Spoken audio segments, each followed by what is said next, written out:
वीक्षरम तो मनश्चक्रे योग माया मुकाश्रुत। भगवान ने रासलीला का विचार किया तो योग माया के माध्यम से किया। सांसारिक माया नीचे गिराती है, योग माया भगवान से जोड़ती है। तो समत्वं योग उच्यते। सभी प्राणियों में ब्रह्म की स्थिति है। गोपी और कृष्ण दोनों अभिन्न हैं। एदाश्च श्रुतयः सर्वा व्रजे गोप कुमारिका। इस ब्रज में जो गोप बालिकाएं हैं वे कौन हैं? वेद के मंत्र ही गोप बालिकाओं का स्वरूप धारण करके आए, यह शास्त्रोपदेश करते हैं। तो वेद के मंत्र शब्द ब्रह्म है और नारायण पर ब्रह्म है। वे ब्रह्मणे वेदितव्ये शब्द ब्रह्म परम तो यत् शब्द ब्रह्म नरो ज्ञात्वा परम ब्रह्माधिगच्छति। ये कहा भाव। क्या कहते हैं? दो प्रकार से ब्रह्म का अनुभव होता है। एक तो शब्द के माध्यम से, वेद पुराण शास्त्र के माध्यम से, और दूसरा पर ब्रह्म। तो शब्द ब्रह्म को जब व्यक्ति जानता है तब उसे पर ब्रह्म का ज्ञान होता है। तो शब्द ब्रह्म के अवतार हैं गोपियां और परब्रह्म के अवतार है भगवान नारायण। परब्रह्म स्वरूप नारायण, शब्द ब्रह्म स्वरूप गोपियां। तो दोनों हैं एक ही तत्व, लेकिन एक पुरुष के रूप में, एक प्रकृति के रूप में अपने आप को प्रत्यक्ष करते हैं। भगवान ने बड़ी सुंदर काम दीपक ध्वनि का प्रवर्तन किया है यहाँ पर बांसुरी के माध्यम से। भगवान की उस मधुर वंशी ध्वनि को केवल उन्हीं गोपियों ने सुना, बाकी उनके पति पुत्र भाई इत्यादि नहीं सुने। जो गोपियां भगवान को पति रूप में प्राप्त करना चाहती थीं, उन्होंने ही केवल सुना। सभी गोपियों ने नहीं। देखिए वहां तो बहुत सी गोपियां हैं, कोई माता लगती है, कोई मौसी लगती है, कोई चाची लगती है, कोई बुआ लगती है, हर प्रकार के रिश्ते हैं। लेकिन जिन गोपियों ने भगवान को पति के रूप में प्राप्त करने के लिए व्रत किया था, उन्होंने भगवान की इस मधुर वेणुनाद को सुना। और जब ये घर से लौट रही थी, घर से निकल रही थी, तो उनके सगे संबंधी रोकने लगे, पिता पति भाई बंधु रोकने लगे कि आधी रात को कहाँ चली। तो अपने पुरुष संबंधियों के रोकने के बाद भी वे रुकी नहीं, भगवान के पास आ गई। राजा परीक्षित पूछते हैं, कृष्णं विदुः परम कामतं न तु ब्रह्मतया मुने गुण प्रवाहो परमस्तासां गुणध्याम कथम। भगवान को तो भगवान मानकर उपासना कर नहीं रही हैं गोपियां, भगवान को कांत मानकर, पति मानकर प्रेम कर रही हैं गोपियां, प्रियतम मानकर। तो प्रियतम प्रेम इत्यादि का जो संबंध है वह तो बांधने वाला है। परब्रह्म का संबंध रखते तो मोक्ष हो जाता। लेकिन हम देखते हैं कि संबंध तो बंधन का रहा, प्रेम का बंधन रहा, लेकिन हो गया इनका मोक्ष। ये कैसे संभव हुआ? ब्रह्म समझकर नहीं, पति समझकर आराधना करने वाली गोपियां भी भवबंधन से मुक्त कैसे हो गई, ये हमें बताएं। तो सुखदेव जी ने कहा कि तुम भवबंधन से मुक्त करने के लिए प्रेम की बात करते हो, यहाँ शिशुपाल गाली देके मुक्त हो गया। कहते हैं ना, दुष्ण ऋषिकेश की मुदा दुख प्रिया। द्वेष भाव से द्विषण अपनी उक्तन पुरस्तादेतत्ते जिस प्रकार से चेदिराज दम्भोष का पुत्र शिशुपाल भगवान से द्वेष भाव रखते हुए भी इस प्राकृत शरीर से द्वेष भाव रखता था, लेकिन इस शरीर का परित्याग करके वह उनका पार्षद हो गया। तो जो भगवान को ही अपना सर्वस्व समझकर उनसे प्रेम कर रही है, भगवान के प्रति संपूर्ण जीवन समर्पित कर चुकी है, ऐसी गोपियों के मोक्ष में क्या संदेह हो सकता है? शिशुपाल का भक्ति नहीं, अभी तो शत्रुता का भाव रखा, फिर भी भगवान ने उसको अनन्य शत्रुता के कारण मोक्ष दे दिया। तो जो अनन्य प्रेम कर रही हैं उनके मोक्ष में कौन सा संदेह हो सकता है? वो भी हो, काम हो, क्रोध हो, लोभ हो, भय हो, ये सभी पतन संसार से जुड़ जाए तो कराता है, भगवान से जुड़ जाए तो कोई भी भावना होगा कल्याण ही कर देता है। जितने असुर भगवान पर अस्त्र शस्त्र का प्रहार करते थे वे प्रेम से थोड़ी करते थे, क्रोध से करते थे, लेकिन भगवान से संबंध होने के कारण वह क्रोध, वह लोभ, वह भय भी उनके लिए मोक्ष कारक ही बन गया। भगवान ने गोपियों को देखा तो पहले कहा कि स्वागतम वो महाभागा प्रियं किं करवाणि वह प्रदिश्यानामयं कच्चित् द्रुतागमनकार रजन्येषा घोर रूपा घोर सत्व निषेविता प्रतियात ब्रजम्नेह स्थेयं स्त्रीभिः सुमध्यमा। गोपियों, इतनी रात्रि को तुम हमारे पास आ गई हो, ब्रज में सब ठीक तो है, ब्रज में सब कुशल तो है, कोई संकट तो नहीं आ गया? देखो रात्रि का समय है, यह वन है, यहाँ बड़े बड़े भयानक जीव विचरण करते हैं, तुम सबों को रात्रि को जंगल में नहीं रुकना चाहिए, अपने अपने घर लौट जाओ। भगवान ने जब ऐसा कहा तो गोपियों का हृदय विदीर्ण होने लगा। उन्होंने कहा कि प्रभु जब भेजना ही था तो बुलाए क्यों थे फिर यहाँ पर? जब भेजना ही था तो नहीं बुलाना चाहिए था, अब बुला लिए, उतने दूर से हम सबसे झगड़ा करके आ गई हैं, अब फिर कहते हैं वहीं जाओ। यह व्यवहार आपके लिए उपयुक्त नहीं है। तो भगवान कह रहे हैं जाओ, लेकिन गोपियां जा नहीं रही, अब कुछ कर नहीं पाई, तो वहीं पर माथा झुकाकर खड़ी हो गई, सुसकने लगी, रोने लगी अपने। अच्छा, स्त्रियों का क्या है, पैर के नाखून से जमीन को कुरे देंगी, हाँ, स्त्रीगत स्वभाव होता है। तो वहीं पर माथा लटका के, माथा झुकाकर एक उदासी में, विषाद अवस्था में, देखिए अर्जुन को भी विषाद हुआ, अर्जुन को विषाद हुआ। पहले अर्जुन विषाद योग, ये वसुष्ट शरीरे में रोमहर्षश्च जायते गांडीवं संसरे हस्तात् वक्त्रैव परिदह्यते। हाथ कांपने लगा, अर्जुन का पसीना छूटने लगा, नेत्रों की दृष्टि में भ्रम होने लगा, धुंधला धुंधला दिखने लगा, चक्कर आने लगा। और विषाद होगा तो भगवान से उन्होंने निवेदन किया, तो भगवान ने परम ज्ञान का उपदेश कर दिया। वैसे ही गोपियों को विषाद हो गया, रोने लगी और भगवान को उलाहना देने लगी कि हम ठीक है चली जाएंगी, तुम कह रहे हो चली जाएंगी, लेकिन क्या है, पादौ पदम न चलतस्तव पादमूलाद्यामः कथं व्रजमभो करवाम किं वा। जाने के लिए तो पैर की आवश्यकता है और हमारे पैर चलने के लिए तैयार नहीं है। यहाँ आने के लिए तो तुरंत तैयार हो गए, लेकिन हम जब जाने का विचार कर रही है तो हमारे पैर हड़ताल कर दिए, हमारे पैर जाने के लिए तैयार ही नहीं है। इसीलिए हम यहीं पर खड़ी हैं। तुम हमसे बहुत प्रेम करते हो, हम भी तुमसे बहुत प्रेम करती हैं। जिन चरण कमलों को भगवती लक्ष्मी निरंतर दबाती रहती हैं, जिनका सेवन करती रहती हैं, जिन चरण कमलों की सेवा करती रहती हैं, वही चरण कमल हमें भी प्रदान करके हमें भी सौभाग्यशालिनी बनाओ। ऐसा भगवान के प्रति जब निवेदन किया, भगवान ने गोपियों के साथ कैसे रमण किया है, प्रहस्य सदयं गोपीरात्मा राम शरीरम। जिस प्रकार से कोई व्यक्ति अपने ही शरीर के साथ अपने ही शरीर का स्पर्श करे, उसी प्रकार से गोपियों का स्पर्श भगवान ने किया, क्योंकि सर्वत्र भगवान ही व्याप्त है।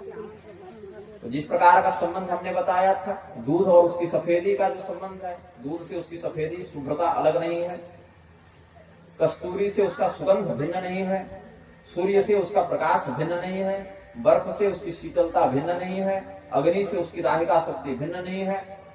ये सब अभिन्न तत्व ही माने जाएंगे। उसी प्रकार से भगवान से गोपियां अभिन्न हैं, अलग नहीं हैं, ऐसा समझना चाहिए।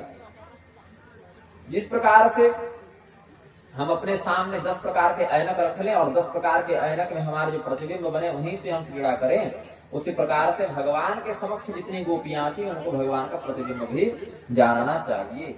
इसीलिए यहाँ दोष बुद्धि नहीं करनी चाहिए।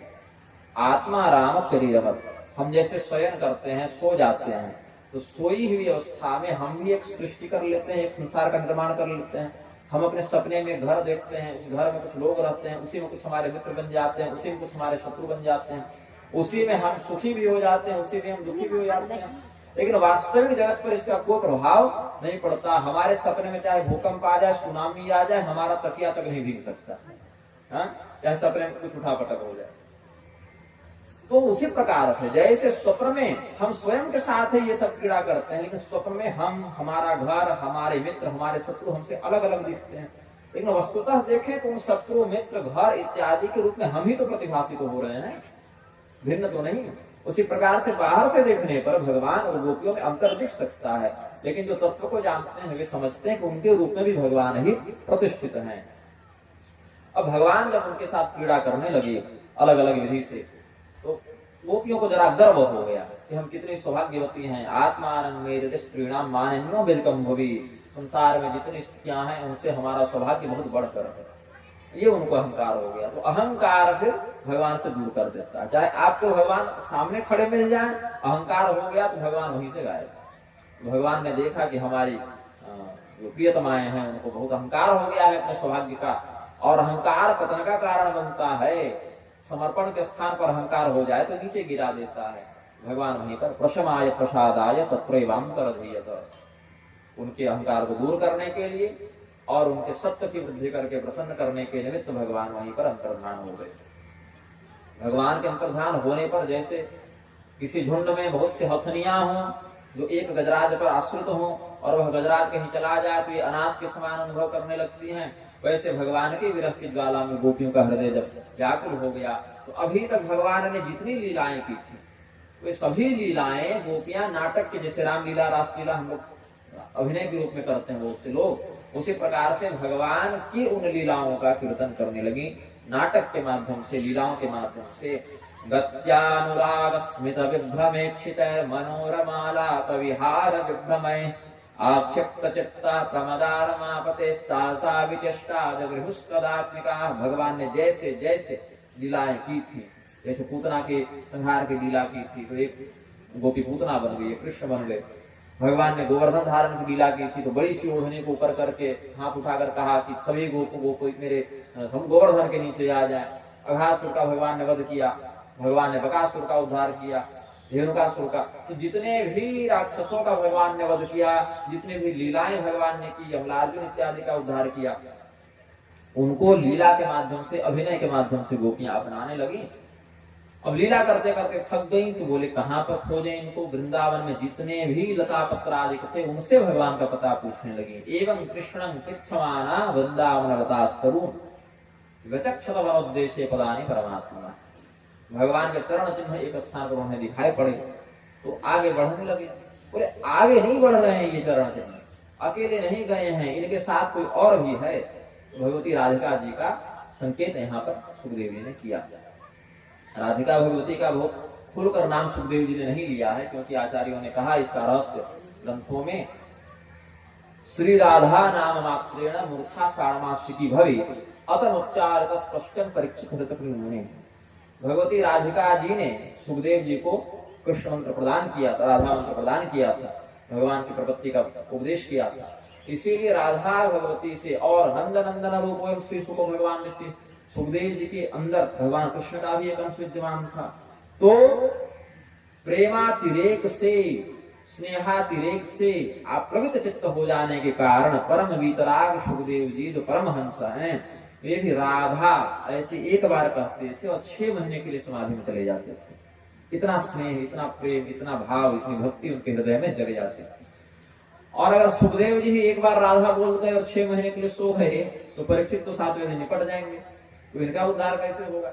तो अगर सुखदेव जी यहाँ राधा भगवती का स्पष्ट राधिका राधा ऐसे नाम ले लेते, ये 2 अक्षर ले लेते, तो वहीं पर 6 महीना के लिए फिर समाधि लग जाती और परीक्षित जी का फिर हित नहीं हो पाता। इसे परीक्षित हृतकृन मुनि, परीक्षित के हित का विचार करते हुए अतनुच्चार स्पष्टं, स्पष्ट रूप से उच्चारण राधा इस शब्द का नहीं किया।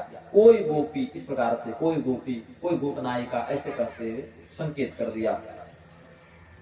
और इसमें भी क्या समस्या है, तो क्या माने कि राधा जी है ही नहीं भागवत में? बोला नहीं, ऐसा नहीं। यथा प्रियंग पत्रेषु गूढ़ मारुण्य मिष्यति तथा भागवते शास्त्रे श्री राधा तत्सदृशम, ये कहा समाधान में। मेहंदी का जो पत्ता है बाहर से देखने से हरा लगता है, मेहंदी को पीसो तो फिर भी हरा ही लगता है, लेकिन जब उसका प्रयोग करोगे तो कुछ काल में उसकी लालिमा स्पष्ट होगी। बाहर से देखकर लालिमा नहीं दिखती, हरा ही दिखेगा, प्रयोग करने पर उसकी लालिमा प्रस्फुटित होती है। ऐसे बाहर से देखोगे तो भागवत में राधिका जी का नाम नहीं है, लेकिन जैसे उस हरे पत्ते के अंदर लालिमा छिपी होती है जो निरंतर प्रयोग करने पर प्रस्फुटित होती है, वैसे ही निरंतर भागवत शास्त्र का अध्ययन करने पर, आचार्य संगति करने पर, इसके रहस्य को जानने पर वह राधा तत्व भी प्रकट हो जाता है। तो यद्यपि परीक्षित के हित का विचार करते हुए सुखदेव जी ने राधा शब्द का स्पष्ट संदर्भ उल्लिखित नहीं किया, लेकिन जो भागवत शास्त्र के रहस्य को जानते हैं वे उस लालिमा को, राधिका युक्त लालिमा को, लालित्य को प्राप्त कर लेते हैं। यह रहस्य समझना चाहिए। अब आगे उन्हें भगवती राधिका का दर्शन हुआ। बोले ये तो अकेली बैठी है, भगवान के साथ 2 चरण चिन्ह थे, ये अकेली बैठी हुई है, ये भी रो रही है राधिका। बोले तुम्हारे साथ क्या हो गया बहन? उन्होंने कहा कि देखो, जब तुम्हारा परित्याग करके या तुम्हें अकेला छोड़कर भगवान हमारे साथ आ गए इधर, तो हमें और भी अधिक अहंकार हो गया कि सबसे अधिक प्रेम भगवान हम ही से करते हैं। तो प्रेमातिरेक में हमसे एक अपराध हो गया। हमने मजाक में कहा कि प्रभु बहुत थक गए हैं, चलते चलते चल नहीं पाएंगे, अब हमें अपने कंधे पर उठा कर ले चले। भगवान ने कहा अच्छा ठीक है, चढ़ जाओ कंधे पर। तो हमने कंधे पर चढ़ने के लिए जैसे प्रयास किया, पैर उठाया, वैसे भगवान अंतर्ध्यान हो गए, धड़ाम से गिर गई नीचे। तो भगवान मुझे और भी अधिक अहंकार वाली जानकर स्वयं अंतर्ध्यान हो गए।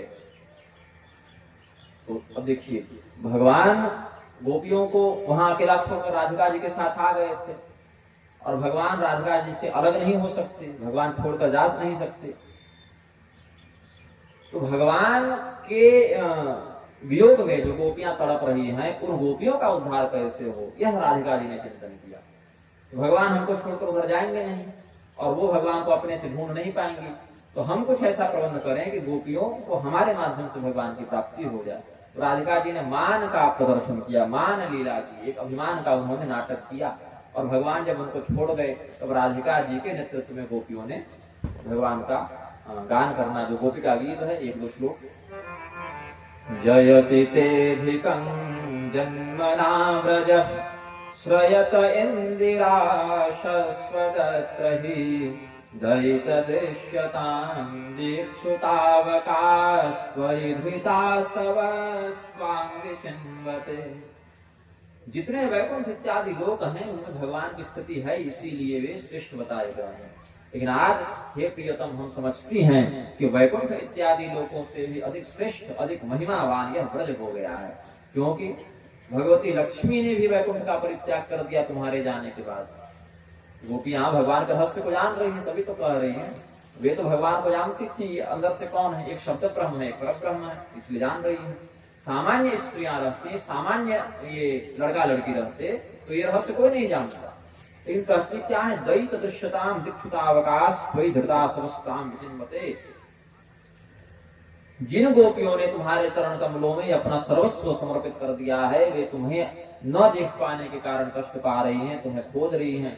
आज इस व्रज की जो शोभा है वह वैकुंठ आदि से भी विशिष्ट हो गई है, क्योंकि तुम तो वैकुंठ छोड़कर यहाँ पहुंच ही गए हो। अकेले लक्ष्मी जी का मन भी नहीं लग रहा था, इसीलिए वे भी यहाँ पर उपस्थित हो गए हैं। किया है और इस चीज में गोपिका गीत है। मैं संपूर्ण गोपिका गीत पर तो नहीं कहूंगा, क्योंकि बहुत विस्तृत और गूढ़ विषय गोपिका गीत पर कहना। एक गोपिका गीत पर 1 महीना भी कहा जा सकता है, तो 1-2 श्लोक आप श्रवण कर लें, श्रवण का ही लाभ समझें। क्योंकि गोपिका गीत पर स्वामी करपात्री जी ने 2-2 महीने 4-4 महीने कहे, तो हम लोग उतने बड़े ज्ञानी नहीं, फिर भी 10-12 दिन तो कह ही डालेंगे, कुछ भी नहीं कहेंगे। तो गोपिका गीत पर प्रथम श्लोक जो उसका है, 1-2 श्लोक 3 श्लोक पर हम आप उनका श्रवण करें। श्रवण का भी बहुत बड़ा लाभ है। जयति तेधिकं जन्मना व्रज जयति तेधिकं जन्मना व्रज श्रयत इंदिराशस्वदत्र हि।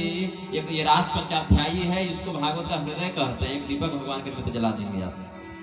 ये रास पंचाध्यायी जो श्रीमद् भागवत के 29वें से लेकर 33वें अध्याय तक है, हृदय रोग में बहुत काम देता है। ये तो इसका भौतिक लाभ है। किसी को हृदय रोग हो तो रास पंचाध्याय का पाठ करे, सुन ले। 10वें स्कंद के 29वें से लेकर 33वें अध्याय तक है। और उसमें भी जो 31वां, जो बीच का, जो 5 अध्याय में से जो तीसरा अध्याय बीच वाला गोपिका गीत, वह विशेष करके लाभ देता है। ये साक्षात वेद ही समझना चाहिए। गोपिका गीत को तो मैं, चूंकि वेद की वाणी मंत्रों ने गोपी का रूप धारण करके भगवान की स्तुति की है, तो मैं तो समझता हूँ कि साक्षात वेद स्वरूप ही हैं। जो लोग वेद नहीं पढ़ सकते या पढ़ने का अधिकारी नहीं है या ज्ञान नहीं है, वे गोपिका गीत को भी ढंग से समझ लें तो उन्हें भी वेद ज्ञान की संसिद्धि संभव है। जयति तेधिकं जन्मना व्रज श्रयत इंदिराशस्वदत्र हि। 10 मात्रा बजेगा क्या? झप ताल पर है, पता नहीं, देख लीजिएगा। जयति तेधिकं जन्मना व्रज श्रयत इंदिराशस्वदत्र हि दयित दृश्यतां दीक्षुतावकास्त्वयि धृतासवास्त्वां विचिन्वते शरदुदासये बाहुजातसत् सरसिजोदर श्रीमुषादृशा सुरतनाथ ते शुल्कदासिका वरदनिघ्नतो नेह किं वदन् विसजलाप्ययाद्यालराक्षसाद्वर्षमारुताद्वैद्युतानलाद्विषमयात्मजाद्विश्वतो भया वृषभते वयं रक्षितामो न खलु गोपिकानन्दनो भवा नखिलदेहिनामन्तरात्मदिग्विखनसार्थितो विश्वगुप्तये सख उदेवान् सात्वताङ्कुले विखनसार्थितो विश्वगुप्तये सख उदेवान् सात्वताङ्कुले। ये 16 मात्रा बजाती है क्या? बढ़िया बजाए, बैठ जाइए। प्रेम से बोले आनंद भगवान की।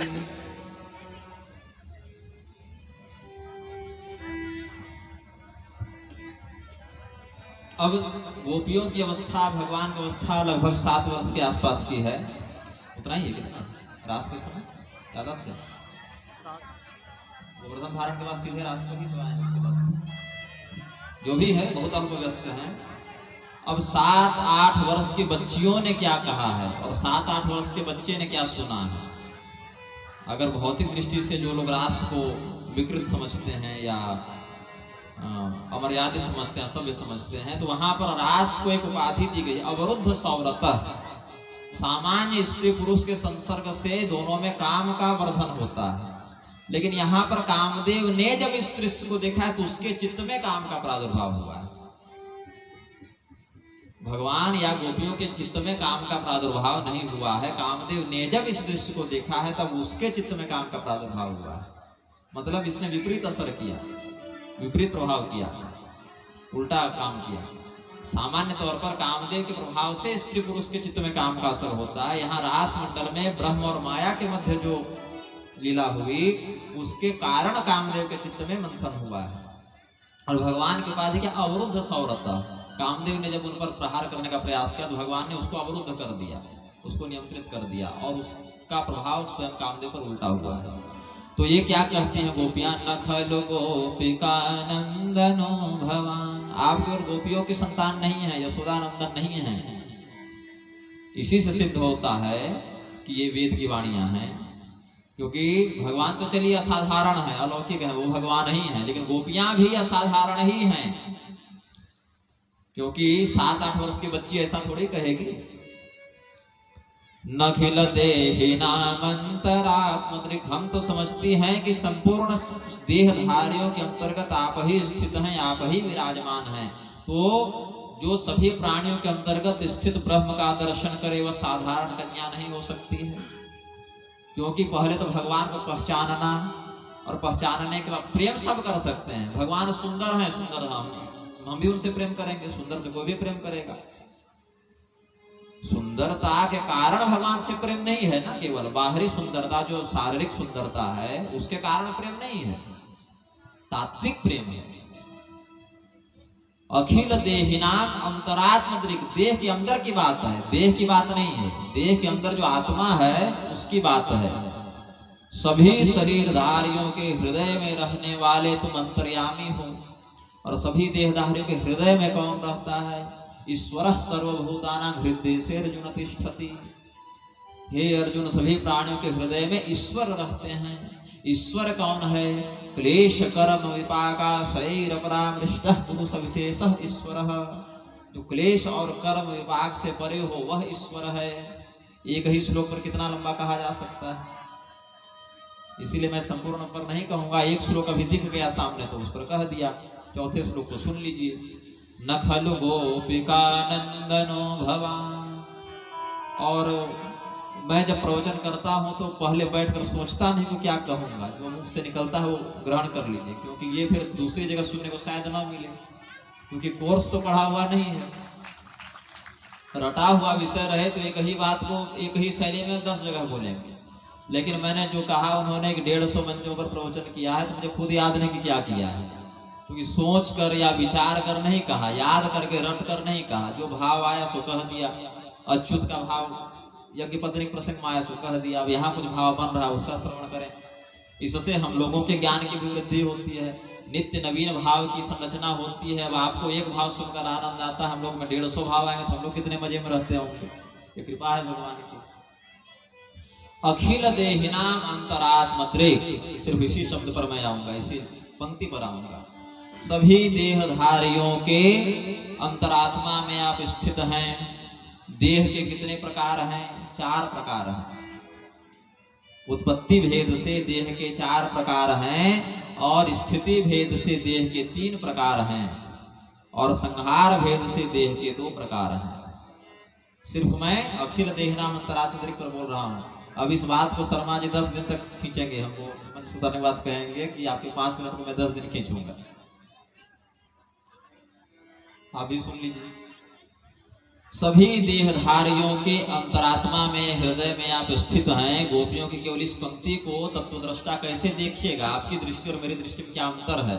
आप लोग जब ग्रंथ पढ़ेंगे तो केवल पढ़ेंगे, और हम लोग गुरु कृपा से जब पढ़ेंगे तो उस पर एक एक लाइन पर एक एक दिन, दो दो दिन, चार चार दिन चिंतन करेंगे, क्योंकि वेदव्यास जी ने लिखा है, गोपियों ने कहा है, तो उसके एक एक अक्षर में कुछ ऐसी बात छिपी हो सकती है जिसको देखने के लिए परिश्रम करना पड़ेगा। यदि बिना परिश्रम के मिल जाए तो फिर वह ज्ञान प्रभावी नहीं होता। ठीक है, यदि बिना परिश्रम मिल जाए। प्रशांत मिश्र जी एक मेरे बहुत ही सुहृद हैं, पूरी शंकराचार्य जी के अभिन्न शिष्य हैं। उन्होंने कहा कि आप पेड़ के नीचे बैठ कर कहिएगा कोई नहीं सुनेगा, लेकिन खर्चा कीजिएगा तो सब सुनेंगे। वही बात है, बिना परिश्रम के कुछ प्राप्त हो तो लोग नहीं समझते हैं। पेड़ के नीचे तो ऋषि महर्षि भी कहे कौन सुनने गया, तो प्रबंध बनाना पड़ता है। सांसारिक प्रबंध ना करो तो सुने कौन हम लोगों की। तो संपूर्ण देहधारियों के हृदय में यह स्थित हैं कौन? आप। ये कौन कह रही हैं? 6, 7, 8, 10 वर्ष की गोपियां कह रही हैं। उस अवस्था में जो उन्होंने एक पंक्ति कही है उस पर देखिए क्या भाव है, तो बाकी श्लोकों की छोड़िए। देह के सृष्टि भेद से 4 प्रकार होते हैं, स्थिति भेद से 3 प्रकार होते हैं, और संहार भेद से 2 प्रकार होते हैं। सृष्टि भेद के 4 प्रकार कौन है? पिंडज, जैसे हम लोग जो शरीर के साथ है उत्पन्न हुए स्तनधारी जीव, मनुष्य, गाय, हाथी इत्यादि पिंडज हुए। उत्पत्ति भेद से जो 4 प्रकार हैं उसमें पहला प्रकार है पिंडज, दूसरा प्रकार है अंडज, जो अंडे से उत्पन्न हुए। मछली, अच्छा मछली में भी व्हेल मछली थी, मिंगल मछली पिंडज है, वो अंडा नहीं देते, वो सीधे बच्चे ही देते, स्तनधारी जीव है।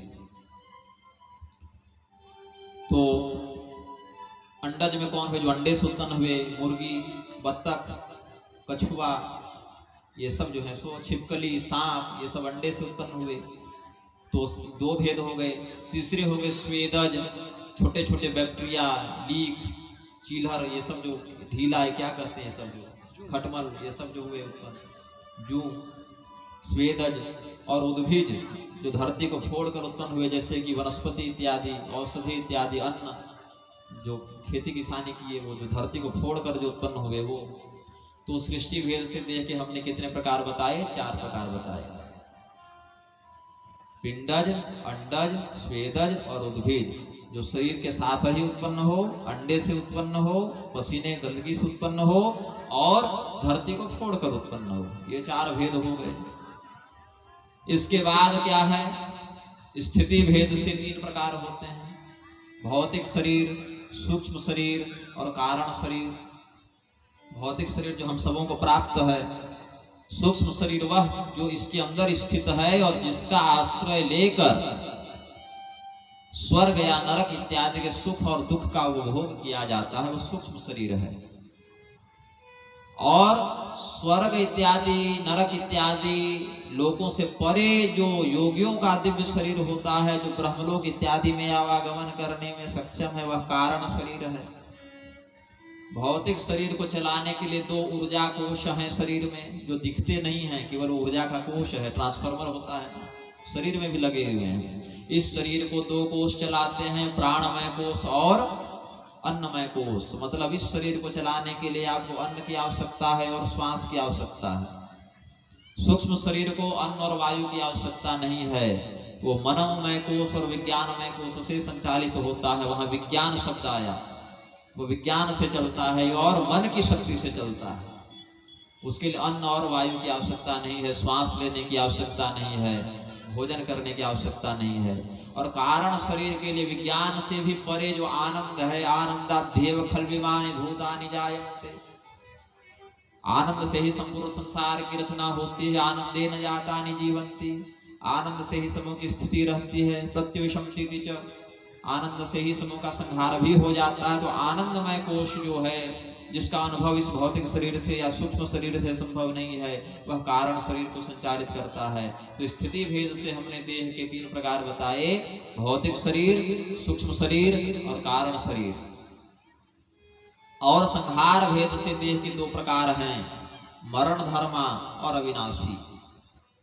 मतलब ये मर सकता है और ये नहीं मर सकता है। तो मरण धर्मा शरीर में ब्रह्मा जी तक का शरीर आ जाता है, जो किसी न किसी नष्टे लोके विपरार्धावसाने महाभूते स्वादिभूतंगतेषु व्यक्ते व्यक्तं कालवेगेन याते भवानेकः शिष्यते शेषु संज्ञः। भगवती देव की स्तुति करती हैं कि द्विपरार्धावसाने नष्टे लोके, जब द्विपरार्ध का 72,000 कल्पों का ब्रह्म परिमाण से ब्रह्मा जी के 100 वर्ष व्यतीत होंगे, तब जब ब्रह्मा जी का भी देहावसान हो जाएगा, मतलब ब्रह्मा जी भी मरते हैं, चाहे 72,000 कल्पों के बाद ही मरे, किंतु ब्रह्मदेव का भी मरण होता है। तो संहार भेद से देह के 2 प्रकार, मरण धर्मा और अविनाशी, मतलब जो मर सकता है और जो नहीं मर सकता है। तो जो नहीं मर सकता है उसमें केवल 5 ही शरीर आते हैं। भूमा पुरुष का शरीर, जो विष्णु धर्म के अंतर्गत भगवान विष्णु का तात्विक परम सगुण स्वरूप हुआ। सगुण स्वरूप मतलब जो जिसकी आकृति का वर्णन किया जा सकता है कि हाँ हाथ है, पैर है इत्यादि, यद्यपि वो भी निर्गुण ही है। यहाँ सगुण का अर्थ केवल इतना है कि हम उनका वर्णन कुछ मात्रा में कर सकते हैं और समझ सकते हैं। सदाशिव, भगवती पराम्बा, भगवान हिरण्यगर्भ जो सूर्य के तात्विक हुए, और ब्रह्मस्पति गणेश, इनका शरीर नष्ट नहीं होता क्योंकि यही परब्रह्म है। एकैव शक्ति परमेश्वरस्य भिन्ना चतुर्धा व्यवहार काले, भृंगृटी संहिता ने कहा एक ही शक्ति परब्रह्म की, जो कि अलग अलग काल में अलग अलग स्वरूप के साथ अवतरित होती है। सृष्टि के लिए हिरण्यगर्भ, स्थिति के लिए भूमा पुरुष, संहार के लिए सदाशिव, निग्रह के लिए पराम्बा और अनुग्रह के लिए ब्रह्मस्पति गणेश का स्वरूप धारण करते हैं। तो संहार भेद से देह के 2 प्रकार, मरण धर्मा और अविनाशी। स्थिति भेद से देह के 3 प्रकार, भौतिक शरीर, सूक्ष्म शरीर और कारण शरीर। और सृष्टि भेद से देह के 4 प्रकार, पिंडज, अंडज, स्वेदज और उद्भिज। तो गोपियों ने क्या कहा, अखिल देहिना, मतलब ये जितने प्रकार के हमने देह के भेद बताए, 4, 3 और 2, मतलब 9 प्रकार के जो देह बता दिए, इन 9 प्रकार के देहों में जो तत्व के रूप में स्थित हैं, अंतरात्म दृक्। अब हृदय में कौन स्थित है, तो जैसा मैंने कहा, ईश्वर सर्वभूतानां हृदय अर्जुन तिष्ठति, सभी प्राणियों के हृदय में ईश्वर का वास है। ईश्वर किसे कहते हैं, क्लेश कर्म विपाका शैर परामृष्टः पुरुष विशेषः ईश्वरः। जो क्लेश एवं कर्म विपाक से परे हो वह ईश्वर है। इस शब्द की मैं विशद व्याख्या पूर्व में कर चुका हूं, इसलिए संकेत केवल कर दूंगा ताकि स्मरण आ जाए। क्लेश के 5 प्रकार, अविद्या, अस्मिता, राग, द्वेषाभिनिवेशा क्लेशा। अविद्या, अस्मिता, राग, द्वेष और अभिनिवेश को क्लेश कहते हैं। इसमें अविद्या क्या है, मैं ब्रह्म नहीं, मैं शरीर हूँ, इस बात का भ्रम हो जाना ही अविद्या है। यह मैं करता हूँ, यह मेरे द्वारा किया जाता है, मैं इसके फल का उपभोग करता हूँ, इस बात का भ्रम हो जाना ही अस्मिता है। इस कर्म से मुझे सुख होता है, यह मुझे सुख पहुंचाएगा, इसके प्रति मुझे प्रेम करना चाहिए, इसका भ्रम हो जाना ही राग है। सुखानुसई राग, दुखानुसई द्वेष। इस तत्व से मुझे घृणा करनी चाहिए, इस तत्व से मुझे कष्ट होता है, इस तत्व से मेरी शत्रुता है, ऐसा भ्रम हो जाना ही द्वेष है। और स्वरसवाह विदुषो तथा विरूढ़ो अभिनिवेश। अभिनिवेश नाम का जो 5वां क्लेश है वह मृत्यु का भय है, कि मैं मर जाऊंगा तो ये परिजनों का क्या होगा, मुझे दर्द होगा, मुझे समस्या होगी, अभिनिवेश नाम का क्लेश है। तो अविद्या, अस्मिता, राग, द्वेषाभिनिवेशा क्लेशा। अविद्या, अस्मिता, राग, द्वेष और अभिनिवेश, इन 5 प्रकार के क्लेशों से जो परे है वह ईश्वर है। फिर कहा कि कर्म विपाकैर अपर और अमृष्ट है, पाप पुण्य मिश्रित और पाप पुण्य रहित, ये कर्म के 4 प्रकार हुए। फिर कर्म के 3 प्रकार और होते हैं, क्रियमाण, संचित और प्रारब्ध। जैसे देह के 4, 3 और 2 प्रकार हमने बताए, तो देह के द्वारा कर्म किया जाएगा वो भी 4, 3 और 2 प्रकार का होता है। पाप पुण्य रहित और पाप पुण्य मिश्रित, ये 4 कर्म हुए। 3 भेद में जाएंगे तो संचित, प्रारब्ध और क्रियमाण। जो हम कर रहे हैं वह क्रियमाण कर्म है, मैं कह रहा हूं, आप सुन रहे हैं, समझ कुछ नहीं रहे हैं, ये क्रियमाण कर्म है। और जब यही कर्म प्रारब्ध जब जमा हो जाएगा तो संचित कहलाएगा, और जब उसी संचित कर्म का फल भोगने लगेंगे तो प्रारब्ध कहलाएगा। और दो भेद में निष्काम और सकाम कर्म आते हैं। एक कर्म जिसके फल की प्राप्ति की आप आशा करते हैं, एक कर्म जिसके प्राप्ति की आप आशा नहीं करते हैं। तो इस प्रकार से कर्म विपाक, कर्म के भी इन 9 प्रकारों से जो अपर है, भिन्न है और अमृष्ट है, मतलब उनके अधीन नहीं होता, उनके द्वारा प्रताड़ित नहीं होता, वह ईश्वर है। तो अखिल देहिनाम अंतरात्म दृष्टि से पंक्ति को इतने भावों से समझा जा सकता है। एक बार पुनः इस दिव्य श्लोक का स्मरण करें, ये रिकॉर्डिंग रख लीजिएगा। न खलु गोपिका नंदनो भवान् नखिल देहिनाम अंतरात्मदृक् विखन सार्थितो विश्वगुप्तये सख उदेयवान सात्वतांकुले। विखन सार्थितो, विखनस कहते हैं ब्रह्मा को। भगवान के नाखून से एक अवतार हुआ था ब्रह्मा जी का, जिसको विखना कहते हैं। ब्रह्मात विखना मुनि ही, ब्रह्मा जी ही विखना नाम से मुनि का अवतार ग्रहण करते हैं। और उन्होंने वैखानस ग्रंथों की रचना की है, वैखानस संहिताओं की रचना की है। उस वैखानस संहिता में सैकड़ों ग्रंथ हैं। भगवान की जो तांत्रिक पूजा होती है नारायण की, उसके 2 प्रधान भेद हैं, पांचरात्र मत और वैखानस मत। पांचरात्र मत और वैखानस मत। एक मत से श्रीरंगम में पूजा होती है, एक मत से तिरुपति में पूजा होती है। बालाजी जो है तो तिरुपति में जो पूजा होती है, जहां तक मुझे याद है, यदि मैं गलत नहीं हूं, तो वैखानस मत से तिरुपति में होती है और पांचरात्र मत से श्रीरंगम में होती है। तो वैखानस मत को मानने वाले रामानंद संप्रदाय में श्री रामानंदाचार्य जी हुए वैष्णव धर्म में, और रामानुजाचार्य जी पांचरात्र मत को मानने वाले हुए, और शंकराचार्य जी दोनों को नहीं मानते हैं, वो सिर्फ वैदिक मत पर चलते हैं। उनके तांत्रिक मत में बात कुछ और है।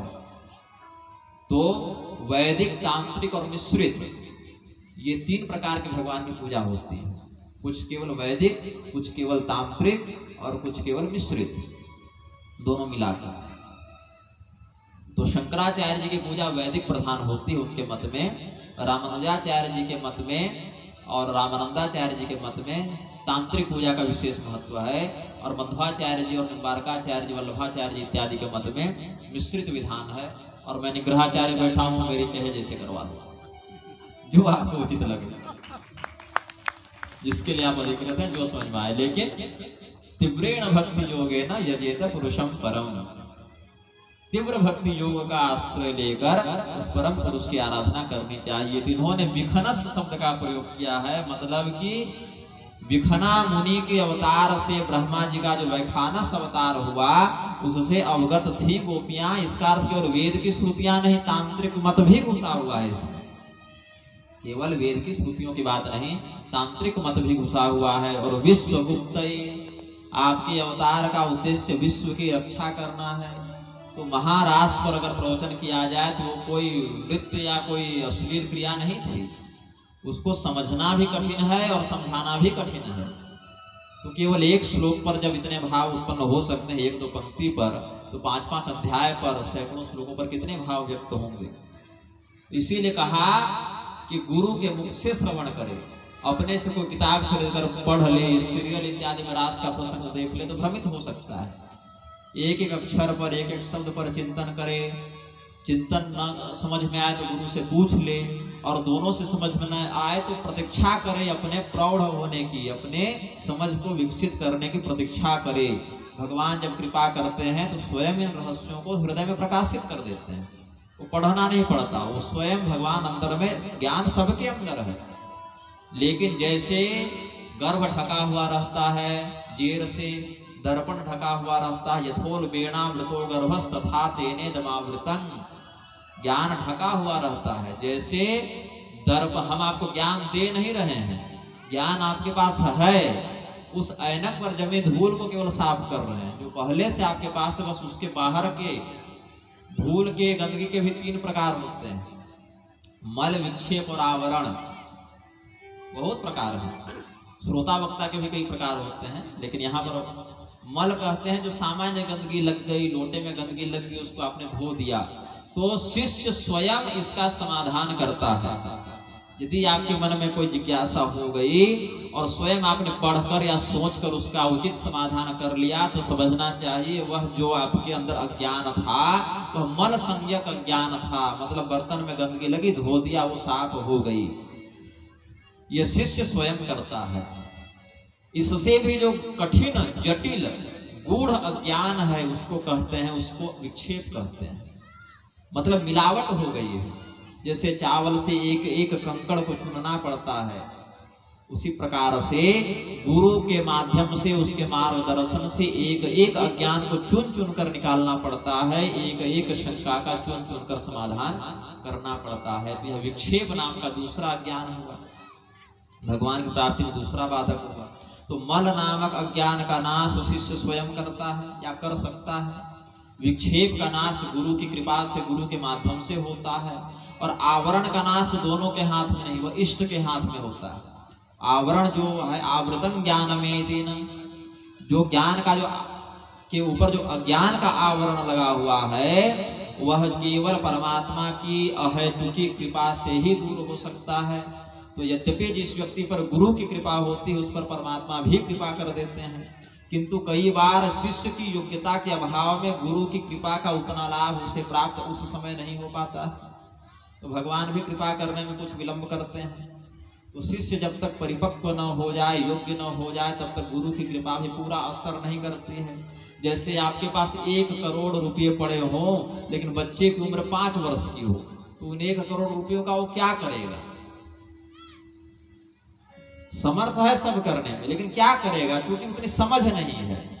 तो कई बार योग्य गुरु की प्राप्ति होने पर भी निजी अयोग्यता के कारण शिष्यगण उस योग्यता का अधिग्रहण करके आत्म कल्याण में समर्थ नहीं हो पाते हैं। तो शिष्य को अपने योग्य होने की प्रतीक्षा करनी चाहिए इस स्थिति में। तो अज्ञान के 3 स्तर, मल, विक्षेप और आवरण। मल का नाश शिष्य ने स्वयं किया, विक्षेप का नाश गुरु ने कर दिया, और दोनों का नाश हो गया और अच्छी योग्यता भी है तो आवरण का नाश परमात्मा कर देते हैं। उसके बाद यो मां पश्यति सर्वत्र सर्वं च मयि पश्यति तस्याहं न प्रणश्यामि स च मे न प्रणश्यति। वह भक्त परमात्मा को सब में देखने लगता है और परमात्मा में सबको देखने लगता है। सबके अंदर परमात्मा है व्यष्टि रूप से, इस दृष्टि का अवलोकन करके सबके अंदर परमात्मा है यह भी देखता है, और समष्टि रूप से सबके सारभूत परमात्मा है, मतलब सभी लोग परमात्मा में हैं ऐसा भी देखने लगता है। सब में परमात्मा है यह भी देखा और सब परमात्मा में है यह भी देखा। तो ऐसे ब्रह्मज्ञानी के लिए जिसके मल, विक्षेप और आवरण तीनों का नाश हो चुका है, ऐसे ब्रह्मज्ञानी के लिए भगवान कभी अंतर्हित नहीं होते, कभी अंतर्ध्यान नहीं होते, निरंतर वह भगवान के साथ जुड़ा हुआ रहता है। और ऐसे व्यक्ति का दर्शन करना भी मानो भगवान के दर्शन करने के ही समान है। तो गोपियों ने कहा कि ब्रह्मा जी की प्रार्थना पर सभी प्राणियों के देह में, हृदय में आप जो स्थित हैं, तो आप हमारे यदुवंश में अवतीर्ण हुए हैं, विश्व की रक्षा के लिए आपको हम प्रणाम करते हैं। न खलु गोपिका नंदनो भवा नखिल देहि नामंतरात्मदृक् विखन सार्थितो विश्वगुप्तये सखौदेवान् सात्वतांकुले सखौदेवान् सात्वतांकुले। प्रेम से बोलिए आनंद कंद भगवान।